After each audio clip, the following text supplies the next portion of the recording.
and I believe that drop has been very worth it. So we have a bunch of roaches. There are 1-1 roaches and these 3 siege tanks. He only has 3 siege tanks defending in the choke area.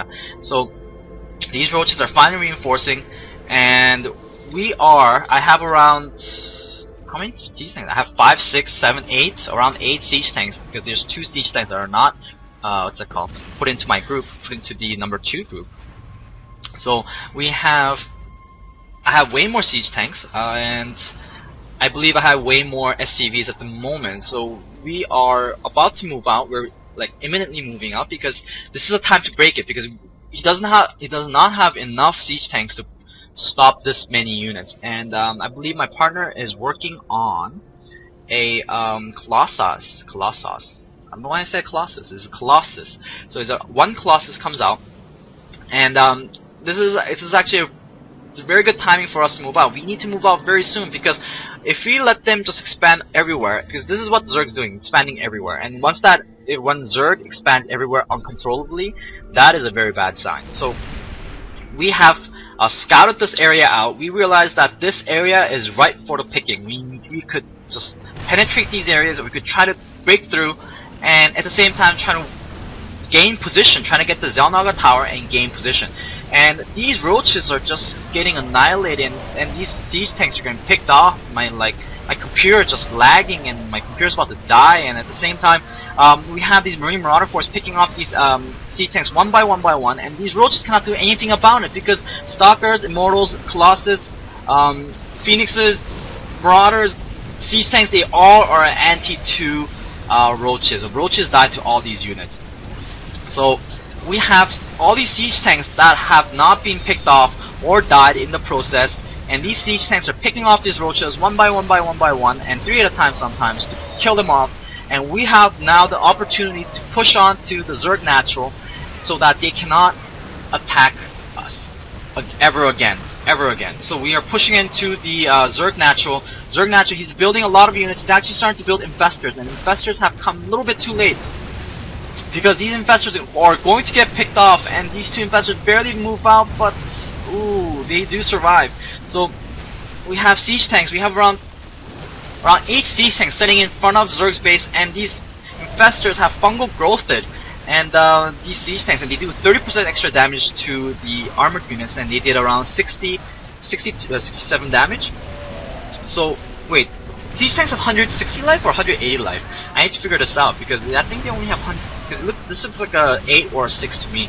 So we have our hatchery being Blue Zerg's hatchery being bombarded and eventually being cleared out, and this is going to be bad news for the Zerg, because their army has been cut off.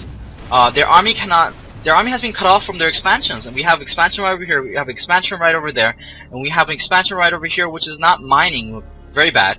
And this random medevac is just sitting there doing nothing. So we have a couple of Stalkers moving out, but we decide that I hold the middle ground while the Stalkers take care of the expansions, because this is I could hold out both Zerg and Terran, because Terran cannot push without any form of vision or a cannon fodder unit, and Terran only has Marines, so Marines will die off the siege tanks, no problem. And we have cleared out his 8 or 6 siege tanks, and this is going to be very bad news for Terran at the moment, because his expansions cannot be mining at all, because we're going to be coming down. We're going to be coming down with the units, and we're going to be cleaning them up. And we have these medevacs just sitting there chilling, doing nothing. I'm not sure what he's going to be doing. If he could have dropped way earlier to defend us, but I mean, to drop onto a defenseless mining SCVs, but planetary forces has already been completed. And these Marines are going behind the mineral lines trying to pick off some SCVs, and these SCVs are going to get freely picked off while this is happening. Zerg's expansion is just being taken out as well, and my SCV is taking too much damage, and we need to fall back into the safety of the planetary fortress.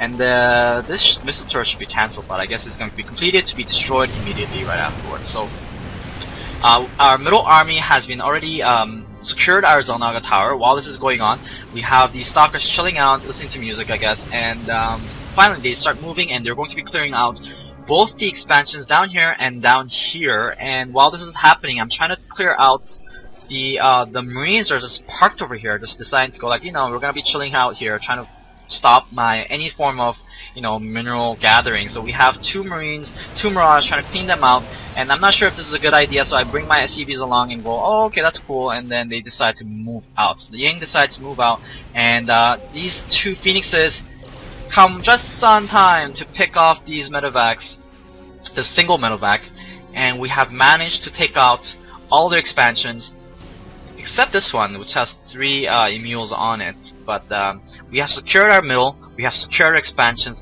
we are in very good shape to win this game. So this CC is going to get picked off. These mules will not have a CC to return to very close by. They're going to get killed as they're moving back home. And we have a couple of roaches and a bunch of marines trying to going for the final push, but these marines just get picked off even before they start shooting. And it's hard to see. It's because as a Terran user, these kind of things happened to me before, and this is very, very painful. So we nPie GG's, IGG, and ying GG's. 2 very cool, very rewarding game, because we did play against these guys before and they did own us. So this has been a very good game for us, and this actually gave us a lot of points too. It gave us like 17 points. We were like, woohoo, great. So thanks for watching, guys. This has been another Team Starcraft cast, and my name is Joe Starcraft, signing off.